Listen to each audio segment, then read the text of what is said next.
Hello and welcome to Marginal Support, where support is anything but marginal. I'm your host, Andre Lindy, and today I am honored to have Nivedha with me.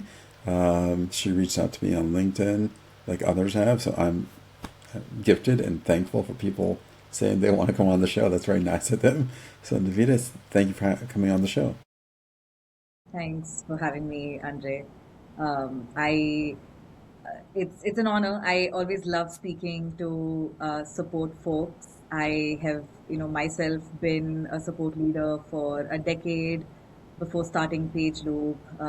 Still serving support folks. I still get to work with that function, which makes me really happy. So yeah, excited to dive into our chat today. So, before we get into the meat of it, can you just give a plug to what Page Loop is? What are you doing? Why should people care about it, right? Sure, yeah. So it honestly started as, scratching an itch. Was maintaining health center content was always very manual. I think for the last decade that I've worked, it's never been any different. And suddenly, come 2023, everyone was implementing AI in customer support, especially customer facing chatbots and agents. And suddenly, everyone woke up to the fact that they would not be able to do that unless they continuously maintained their help center content. So it became a why now problem. So we've been solving this for larger support teams who have, say, 500 plus help articles, which makes it really, really hard to maintain, especially if your team is shipping features very rapidly. And you don't want even your knowledge manager, for example, we work with tons of knowledge managers as well. Even they don't want to be doing the grunt work of, okay, what article do I need to update? Where in the article do I need to update? So they're able to spend more time on strategizing the information architecture, how they help support teams to reduce, the number of tickets coming in, and how to increase the quality of their AI chatbot so their end customers always have a great experience. So that's what we do. I mean, that sounds amazing. Honestly, I can't tell you how many times I've been searching in knowledge bases and everything. I'm like, wait, this article is the same article as this one, but all these screenshots are different. Oh, which one do I trust? So I feel the pain there. So I think it's excellent that someone's actually doing that now. So I guess that's a good jumping point into you kind of said people are like kind of panic buying. They're like, oh, do I need to buy this right now? So the question that you suggest to me, I think this is a great topic, is do they build something themselves or do they buy it? How do people really decide when they start getting into these realms where everyone can build something now versus buying something that's already stable and made? Yeah, it's a great question. In fact, it's something that we talk about internally as well quite a lot.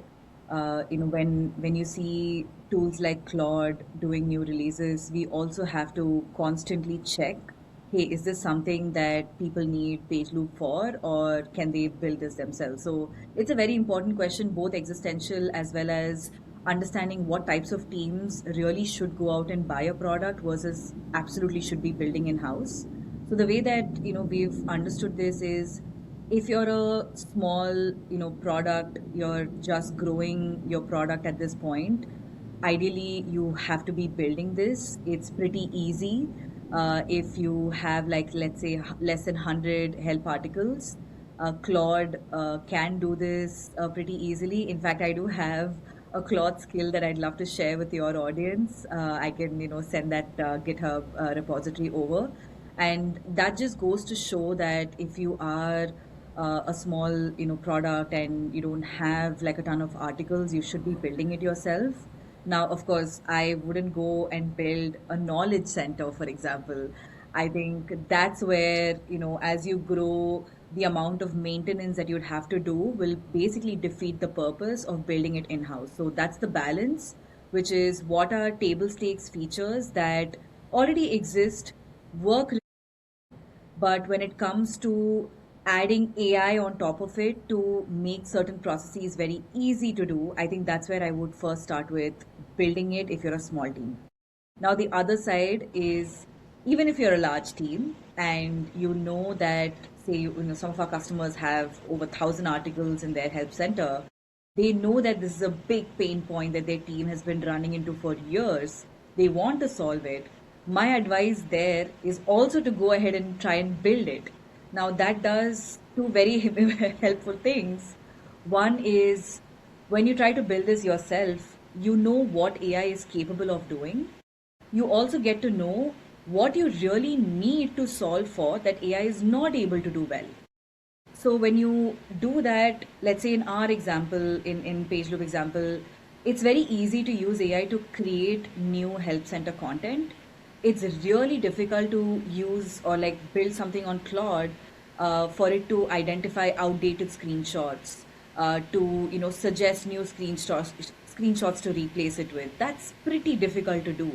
And once a support leader identifies that for themselves, when they come into a conversation with a vendor, they are now able to evaluate the vendor on the parts of the product that they weren't able to build very well, but they know is very critical to their workflow.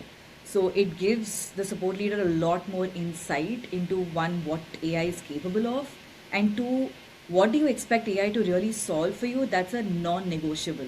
So then you're able to evaluate the vendor very easily on those specific criterias to make that distinction, whether are they really so much better in solving that problem that I wasn't able to solve using general purpose agents.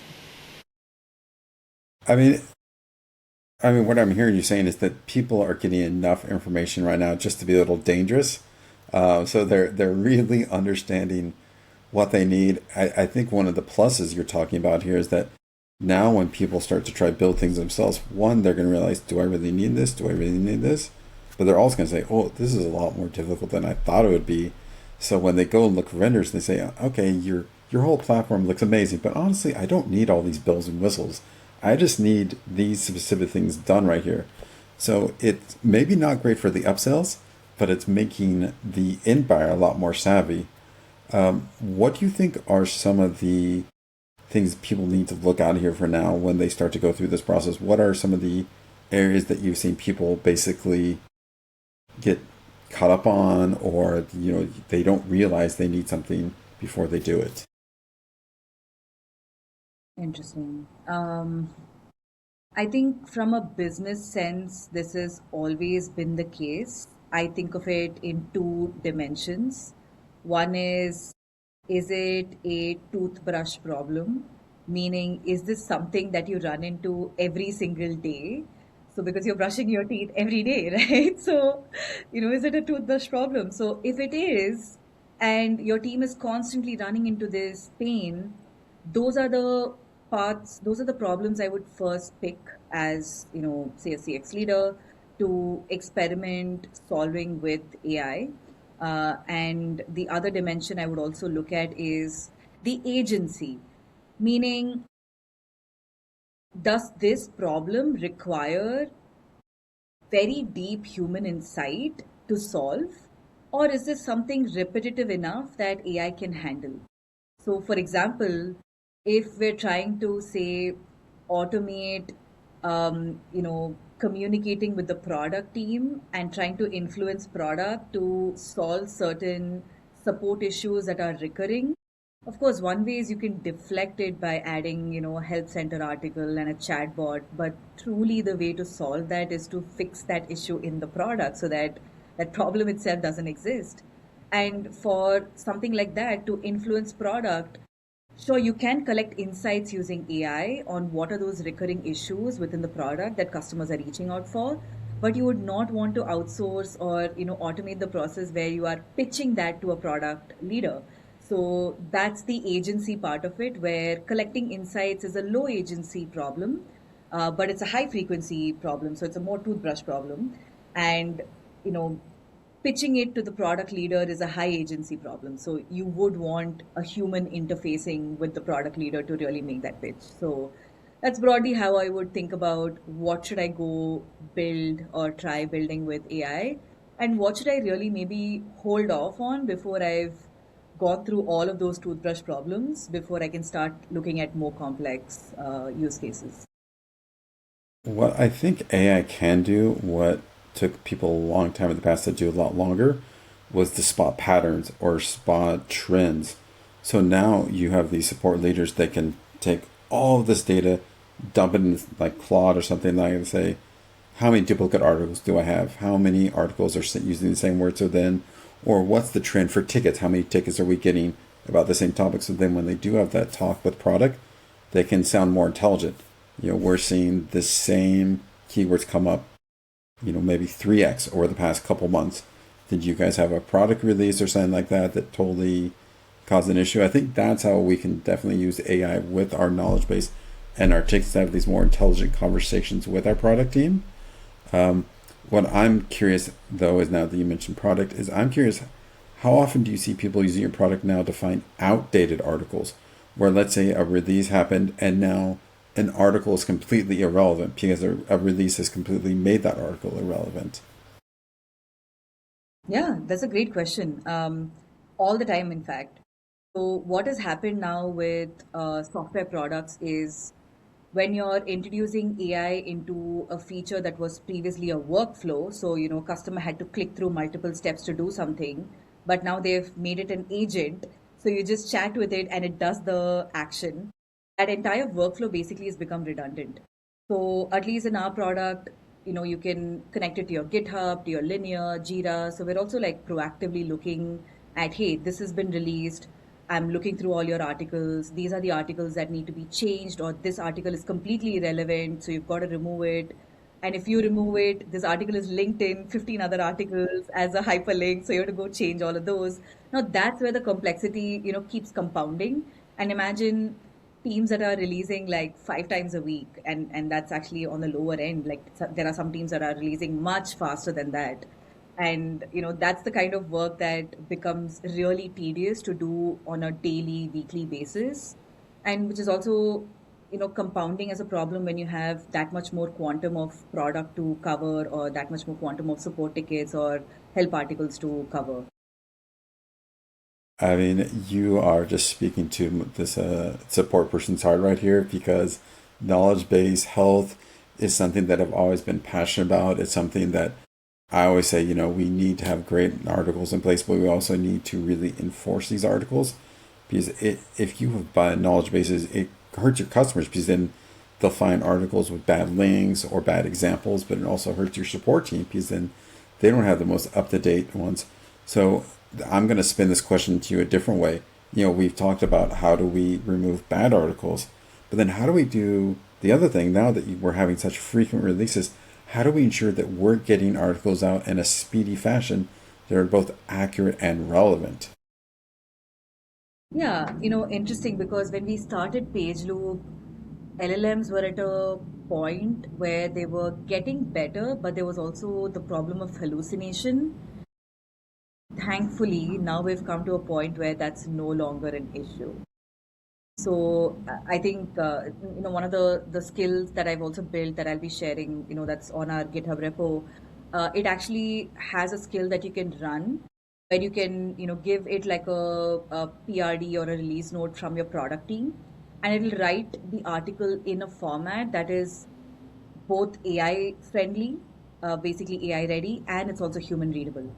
So there is a specific way to write for AI that also makes sense for humans. And I think leveraging AI in a use case like this, where you want to keep up with the speed of releasing new content for new features, I think that's a very, very critical part of keeping that knowledge base fresh. Now, of course, there are some things, and this is actually fun because we do spend our weekends trying to disrupt our own product on Claude, just to see like truly where do we stand. It's both a curiosity and, like I said earlier, an existential thing. I think all startups should be doing this just to make sure that the value that you're giving your customers is clearly very, very superior to what they could just build, in a couple of days by themselves. So in that case, using existing help center content to build new content. So you're not just writing siloed articles, but you're also using the context of your entire knowledge base to write that one piece of article. Also using support tickets to write articles where you're using some of the customer language from resolved tickets. Because then when a customer is asking a chatbot or they're asking a support agent who's probably new on the team, they will use the keywords from the customer's language to find the relevant article. So whether it's a chatbot or a human, so those are the type of things that AI has enabled us to do now, which is so cool. Again, my like past support leader, brain and heart, like really, fills with joy when I see, the kind of things that are possible, not just health center wise, but in general. I mean, you're kind of reading my mind there because that actually was the next question I was to ask you was about, taking content from support tickets and then writing articles. We've seen an acceleration now where LLMs can look in past tickets. It can suggest recommendation answers. It can go through this. Uh, how do you think this has helped change how we train? When I say agents, I don't mean, AI agents, but how we train people that are doing the job now in terms of how they look for answers and how they maybe write their answers. Do they need to write their answers that are both AI friendly and customer friendly now? Like, how is this going to change the way we talk with our customers? That's a great question. I'll probably take another example um, of a different product. Like PageLoop doesn't do this, but there are products that help uh, when a ticket comes in into your help desk. It's looking at the entire conversation and keeping a draft ready for a human agent to review and send out. In some of these products, it also, in fact, looks at your code base if it detects that it's a bug, and it'll actually do a first full level of troubleshooting by looking at your internal logs. It can look through your code base. Like I said, it will also take the context of what the feature does, meaning what it's supposed to be doing versus what the customer is complaining about, by looking at the help center content. So code will basically tell you what is this feature doing. Help center articles will tell you what the feature is doing and what is the use case the customer is trying to solve. So the why of why the feature was built. So it takes all of this context and it keeps a response ready. Now, what I've at least seen with customer interfacing answers, even if you've used chatbots, you will notice that they do write it in a way that's conducive to humans. I think that's something LLMs are really really good at. They've been trained on our conversation data, and so they're really good at mimicking human tone, human emotion, in crafting responses that are easy for people to read. So I would say, more than trying to write answers that are AI friendly, for the underlying context to be AI friendly. And what we've also noticed is it's not just things like health center articles, but even code bases now are being maintained in a way that are well commented.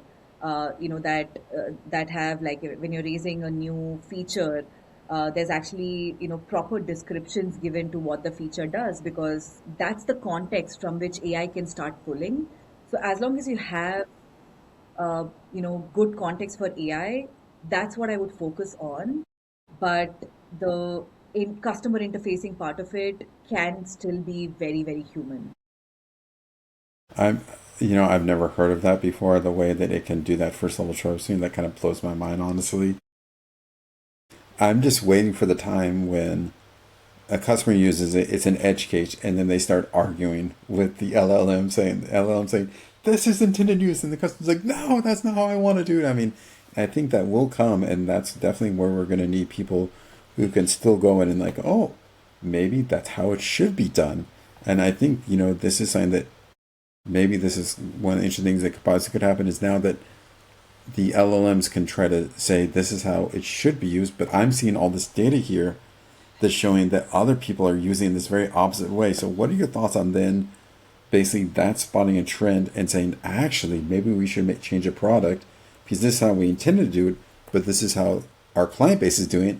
Should we consider this now a feature release?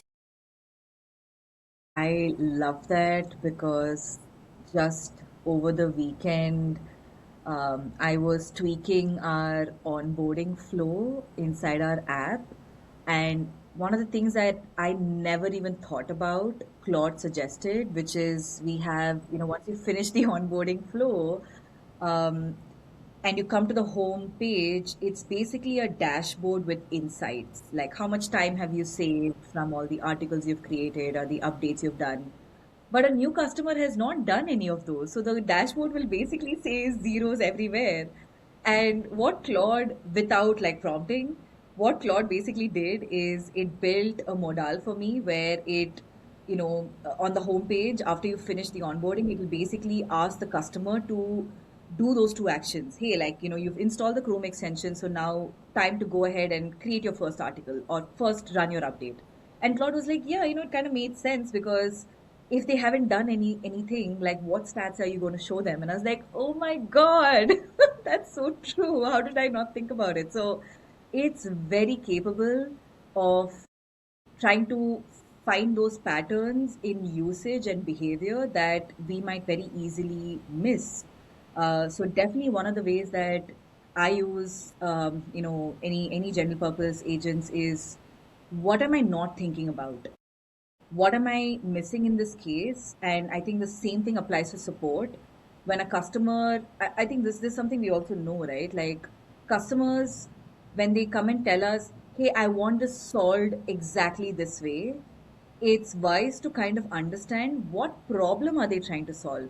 Let's keep the solution aside, but what are they really trying to solve by asking for that feature, right? I could come and say, hey, like I want this, new feature on my on your app, and if I just go ahead and build it, I've not really understood the why behind your ask.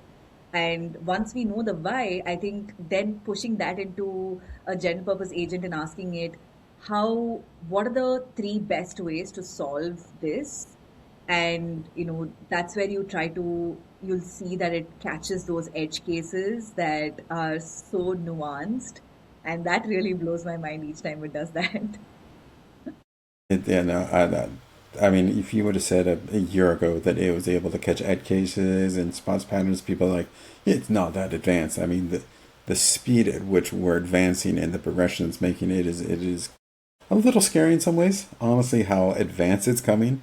Um, what I would be curious though is, people are starting to use this and they're starting to build things, right? And they feel like, oh, I can do anything with this. So they build an app, but then it breaks and they don't have the technical know-how to understand why it's breaking. What do you say to people now that are trying to, be self-sufficient and build something themselves, but it's still breaking and they don't understand the why behind its breaking? Yeah. Um, I guess maybe I'll give a little bit of context to this answer. So I don't come from a technical background at all, but I think over the last year or so, I've started building features for our product that our customers actually use, and it was not an easy start. And I did have to get some basic understanding of engineering to okay, what is GitHub, like what is a repository, what do those words even mean. So I kind of had to start there. But over time what I've noticed is when I build something and I run into errors, I basically ask Claude back, hey, I'm running into this error, don't just tell me how to fix it, but explain to me what this error is and why it's happening, and how do I avoid this in the future. So I basically have it set to explain to me like I'm 15. So it kind of says it in very, very less technical verbiage that makes sense to me. And it feels less intimidating as I've gone through. But I think it is scary when you start off. It feels like a lot of things just, don't make sense. I think even someone who's just setting up their Claude code, there'll be so many packages and libraries to install, and you'll be like, what am I doing? Am I letting some attacker into my system? Like, what are these things? So I've just gone back to Claude and asked, what does this mean? Why are you asking me to install this? And like, show me some like actual source, a reliable source that will help me read a little more about this. So I think you start off a little slow, but it's absolutely possible. I think that's the beauty of AI. And I've also noticed, Andre, that of course, there's a lot of fear, even for me, that what does this mean for us in the future? Like, what does this mean for our jobs? Like, is this going to like just take everything away? And I think what I've found so far, even with say our marketing function, for example, the role has just changed. It's just modified. I don't see a future where I would just give AI everything to do. That sounds, pretty ridiculous. I think there are maybe very, very small use cases that I might let AI do on its own. But anything that's bigger than that, I don't think we're there yet. And it's going to take time. But what we do need to prepare for is to get comfortable with using these tools. And support is a great place to really learn that because you have so much data to work with. And I think data is one of the best things that AI is, good at getting you comfortable with using it. And so I do see a future where all of our roles sort of transform. And it is very important that, support leaders or support agents, everyone is trying to get their hands on trying to use AI more than just a glorified Google search. I think that time is sort of past. I think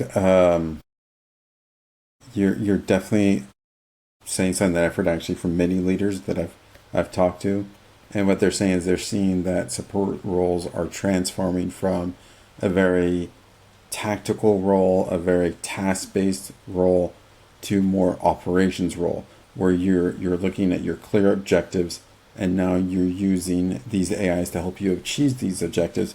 But you need to really know what are you trying to like happen. So I agree. There definitely needs to make a shift. How would you suggest people that are first coming into this? Because you're talking about you first started using Claude. It was a little intimidating. For people that are gonna try to make this shift, where do they start? Because there's so much data out there. There's so much information. There's so much noise. Where should people start? Okay, that's a great question. Now, I have a bit of bias. I'll just state that up front. So, I've tried Gemini, I've tried ChatGPT, I've tried Claude.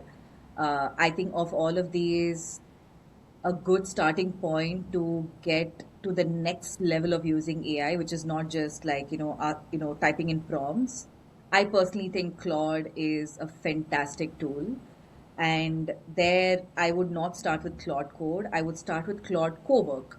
Now, with Claude Cowork also, the first thing I would start is to understand how do you build a skill. So that's the piece I think a lot of people miss, which is a skill is basically something that you can use repeatedly. Sorry, my Slack I know was. that sound. So skill is something that you can use repeatedly and you can keep improving over time.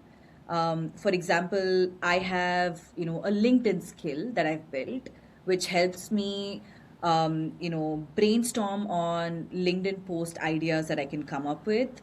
And if it was a prompt, it would kind of forget after a few, sessions.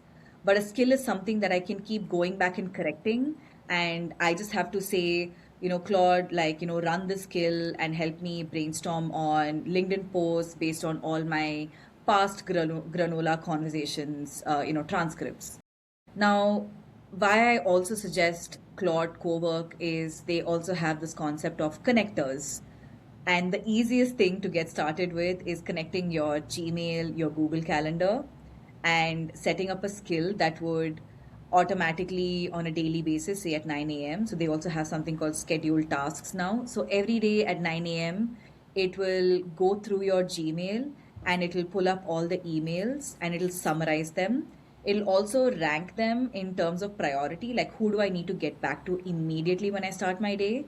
It'll also look at my Google Calendar, and this I typically do at the end of my day so that I can prepare for the next day. So at the end of my day at 9 p.m., it'll basically run through all my calendar invites for the next day, and it'll tell me, hey, these are the events that you have. These are the past events you've had with this person. So these are the meeting notes. So it basically can do all of that without a single line of code. I've not touched code. I'm still on the Claude desktop app, and Cowork can basically do these amazing things. So again, just to summarize, because I know I said a lot there, start with understanding what building a skill means. Second would be to look at connectors on your Claude. So they have a lot of connectors to a lot of popular tools. And third would be to look at scheduled tasks. So if you're having to do something on a daily basis or a weekly basis, instead of you going and telling Claude each time, run the skill, it can basically just run it on its own. So yeah, that's where I would probably start. That is all very solid advice.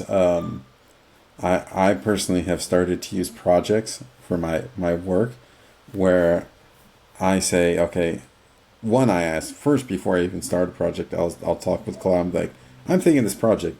Help me think of creating the rules for me. Here's everything I want to do. And then it creates the project instructions for me. So then I go in there and I've used it to, like when I'm pulling tons of data from different places, it already knows, okay, once I put the CSV in there, it's going to create the report for me. And so, I mean, it's not quite what you're talking about, but I think it's in that same realm of how we can be more productive with Claude, and how we can use it to basically, automate some of these tasks. The other one that I'd love to add is that people should go through the Anthropic introduction to AI fluency, because what this course does is it teaches people how to create a good prompt, how to really understand how to interact with LLMs, because you can do all these other tasks, but if you're putting garbage in your prompts, you're going to get garbage out. So what has been some of the challenges you've seen with people, like when they first come to your company and they think they're wise and they know what they're doing, and then you see what they're doing, and you're like, no, no, you need to educate yourself a little more. Hmm. Yeah. Um, I think I'll take that and answer that in two parts. One is I think I don't know when this shift happened, but it's definitely happened at this point where the concept of meta prompting, where you basically give Claude or whatever LLM very rough idea on what you want and ask it to write a prompt that it would ask it to write a prompt that you can then use. So that's the concept of meta prompting, and I think that's been pretty valuable. And I think that was more like a general thing. But was your question how for people who come to PageLoop product or like the PageLoop company, like who we hire? Like the your clients that you're working with, they think, well, I know everything. Oh, my documentation's awesome.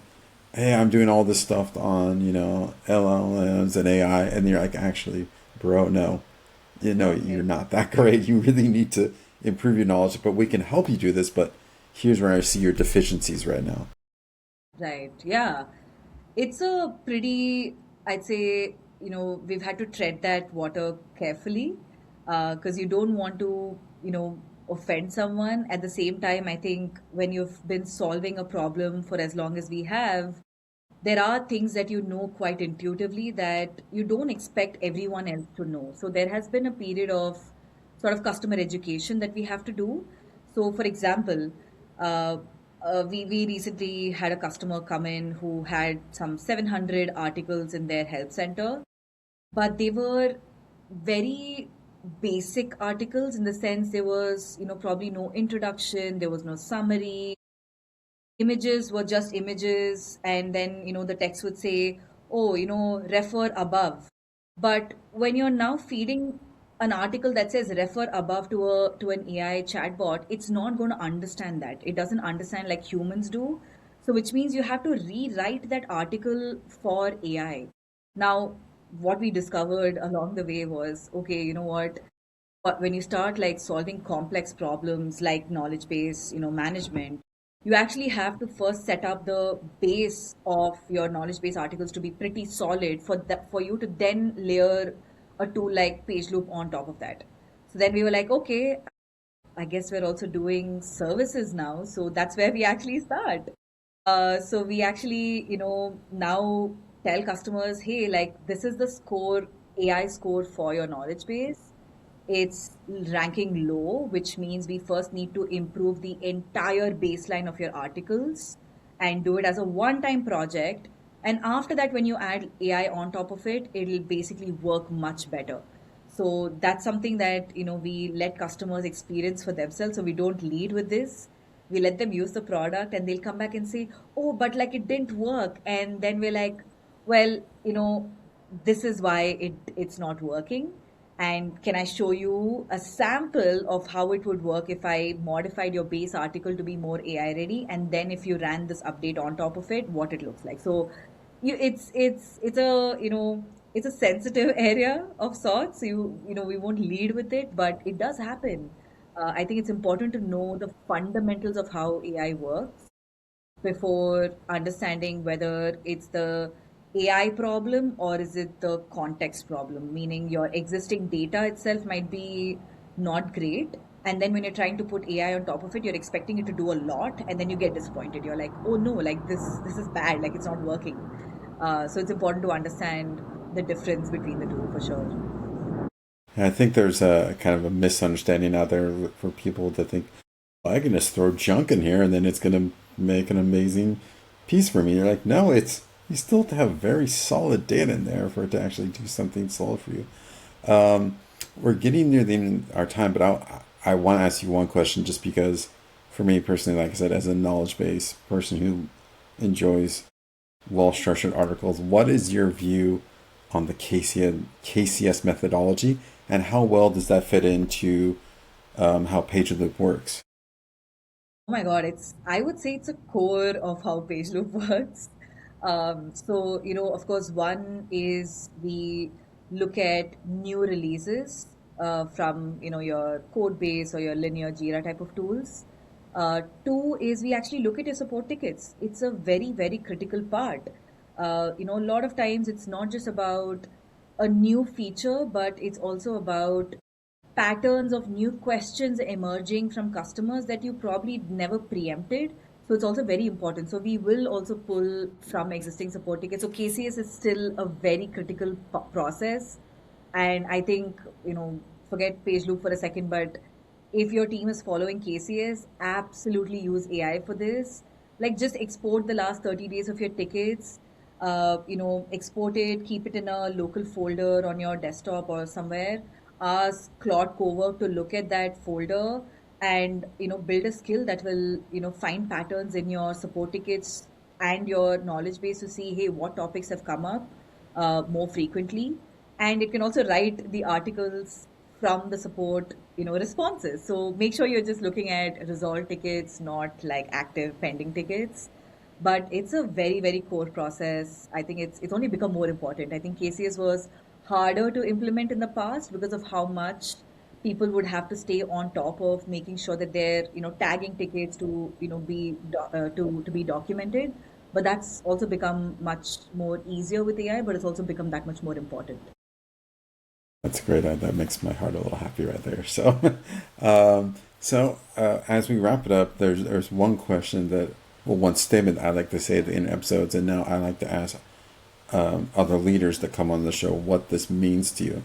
So I always like to end the show by saying that sport isn't just a job; it's a mindset.